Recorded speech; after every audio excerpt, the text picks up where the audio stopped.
you tell the difference between a real gold chain versus a fake one? I'm going to show you how you could tell the difference online. All right, so real quick, we got a solid 14 karat gold Miami Cuban link from Hawaii Rope Chains versus a plated vermeil piece from Jackson. And vermeil means that this is actually a silver chain that's just plated in gold. And I'm going to show you how you could tell. All right, so if you look at the clasp, it's going to be stamped 925.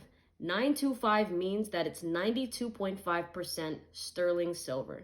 And then the rest of it is mixed with other alloys. And then boom, it's plated in gold. Now, if we take a look at the solid piece, it's going to be stamped 14 karat right here. But like I've mentioned before, just because something is stamped 14 karat or 18 karat right here doesn't necessarily mean that it is a solid gold piece.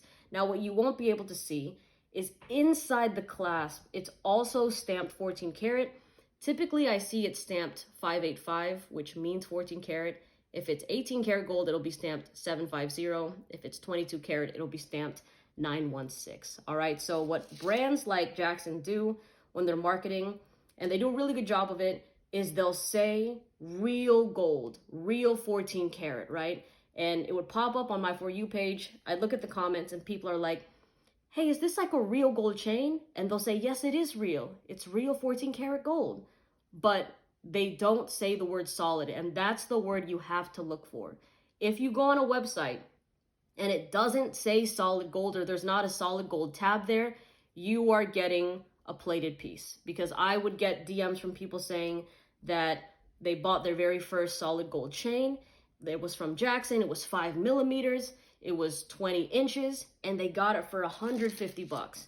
If you were to get a solid gold 5 millimeter Miami Cuban link, at minimum, you're going to be dropping like $1,500 at 20 inches at minimum. Typically, it's much more than that, right?